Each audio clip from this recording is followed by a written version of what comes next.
muy importante, muy capaz, el coronel en retiro Ismael Mesa Godoy.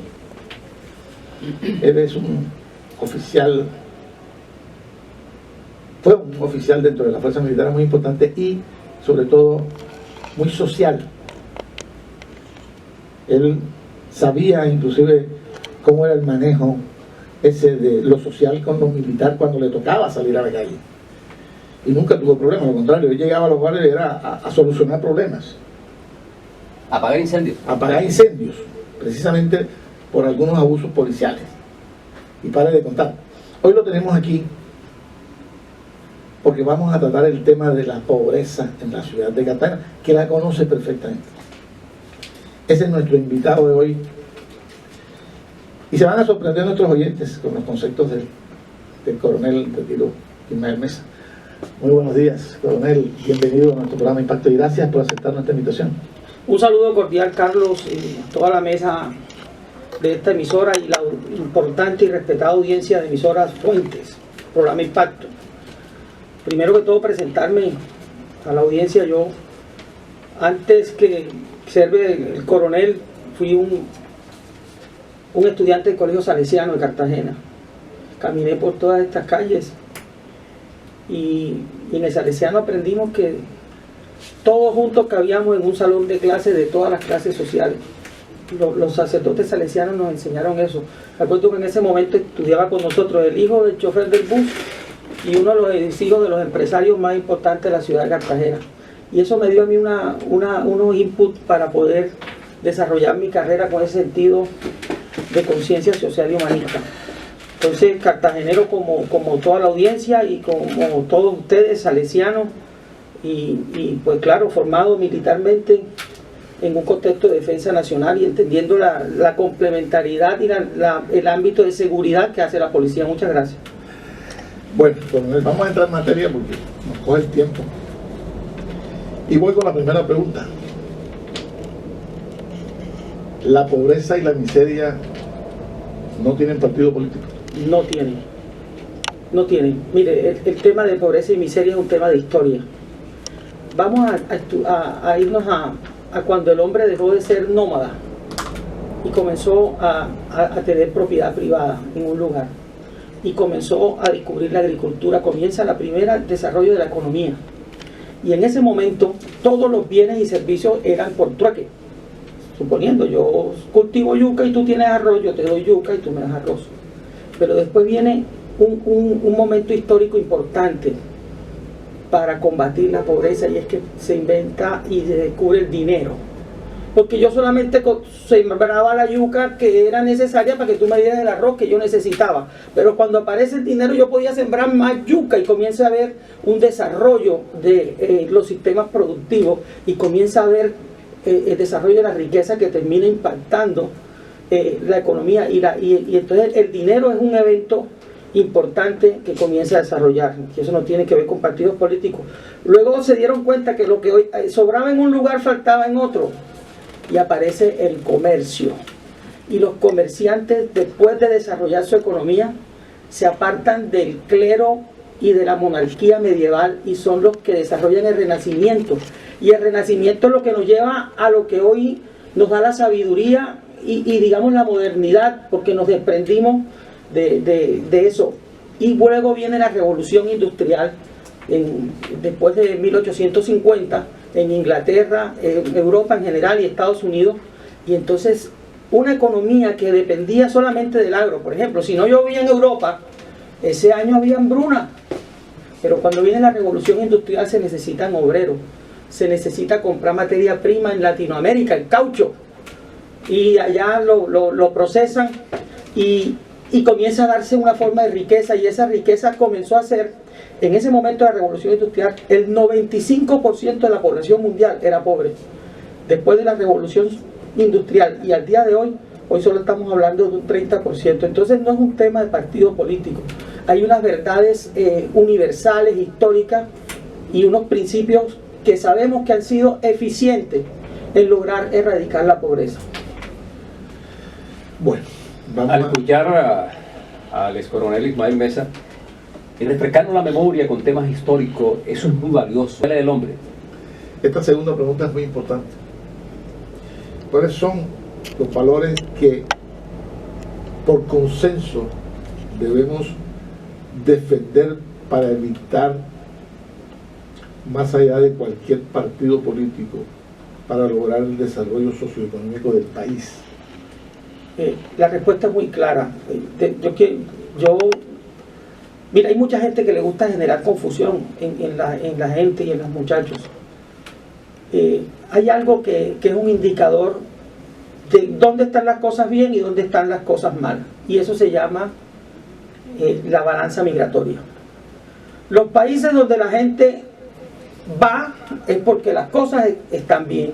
Y los países donde la gente se va es porque las cosas están mal. Eso es una prueba de laboratorio que no amerita respuesta alguna. Entonces, ¿qué está pasando en los países, Carlos, donde la gente va? Respetan ciertos valores. Por ejemplo, el libre mercado. La libertad de mercado es lo que te permite a ti el desarrollo del ser humano. Hablan de igualdad. Mira, hablar de igualdad es desconocer la libertad. Porque tú en el uso de tu libertad, tú puedes ir a un casino todas las noches. Y tú en el uso de tu libertad, tú puedes sembrar una matica todos los días y recoger una cosecha más adelante. O en el uso de tu libertad puedes emprender un proyecto empresarial. Entonces no puede haber pensar en igualdad sin libertad. Entonces, libre mercado es un valor universal, más allá de cualquier político. Quien te hable de economía de mercado, de que va a atacar el libre mercado y que va a atacar la propiedad privada, está construyendo el escenario donde la gente se va en la balanza migratoria. Otro concepto es la democracia. Los países que fracasan y que tienen más pobres eliminan los partidos políticos. Y los países que triunfan en sacar la gente de la pobreza son los países que permiten que haya debates como los que hay en Colombia. En Colombia hay izquierdas que tienen micrófonos y que hablan en el Senado porque tenemos esa democracia. El otro, la libertad de prensa. Los países que fracasan estatizan los medios de comunicación, expropian y persiguen a las personas que van en contra. Y sabemos, mira, yo quiero a veces como enmascarme de mi historia militar, pero mira, cuando Barack Obama nos entrenaban a nosotros en Estados Unidos, íbamos allá, no había forma de empezar la clase militar sin que nos llevaran a hablar de libertad de prensa y derechos humanos. Y eso tiene que ver con el tema que tú hablabas en la primera parte. Entonces, la libertad de prensa, pero no una prensa tendenciosa ni con tendencia, porque hablemos de Juan Gozaín, otro ilustre costeño como nosotros, decía, el periodista puede tener partido político, pero la noticia no. La noticia tiene que ser objetiva. Entonces, valores, te lo resumo, es libre mercado. Un Estado que intervenga legislando como lo ha hecho Colombia muy bien. O sea, no todo en Colombia es malo. La seguridad social en Colombia, y ahí es donde el Estado interviene para evitar que en ese deseo de producir riqueza no se atropelle al empleado. Y aquí hay una legislación laboral. Mire, yo no conozco ningún empleador que pierda una demanda con un empleado cuando no ha cumplido. En eso el Estado es implacable. Y yo creo que eso, un Estado que intervenga, un libre mercado, democracia y libertad de prensa, pero democracia verdadera. No países donde, o personas que en Colombia impulsen los proyectos políticos donde hay presos políticos, esos están en el camino equivocado para combatir la pobreza. Tercera pregunta para el coronel Mesa, y es, si para reducir la pobreza, según usted, hay que generar libertad de mercado, ¿cómo hacer para evitar que ese proceso sea perjudicial para los pobres? Es que realmente no sucede así. Vamos a hablar de historia, como no se trata de ponerle color a esto. Deng Xiaoping, presidente de China o gobernante de China, en algún momento dijo, no importa de qué color sea el gato, lo importante es que case ratones. Y Deng Xiaoping tenía una China en hambre, empobrecida y con una economía que era el 10% de lo que es hoy, y comenzó a estimular el libre mercado abrió el libre mercado. No estoy hablando de las libertades en China, estoy hablando del libre mercado y de la economía. Y en China hay más Mercedes-Benz y más BMW que en Europa. Hay más relojes Rolex que en los Estados Unidos.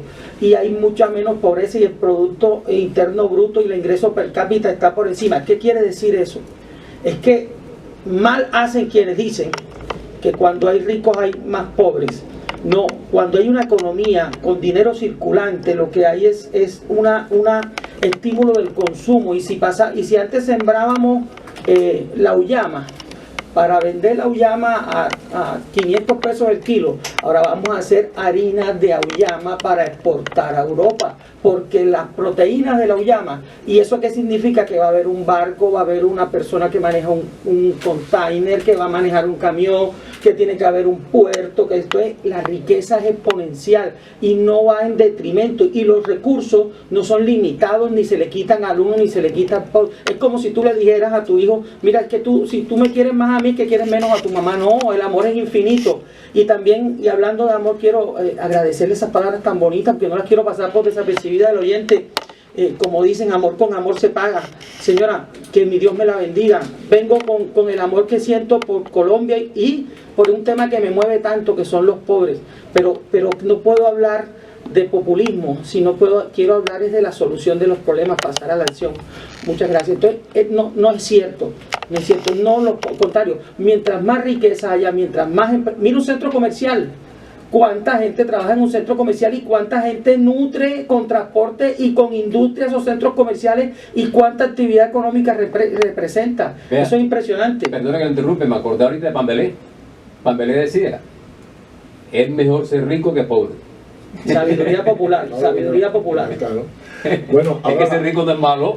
ahora la cuarta pregunta, ¿por qué somos pobres?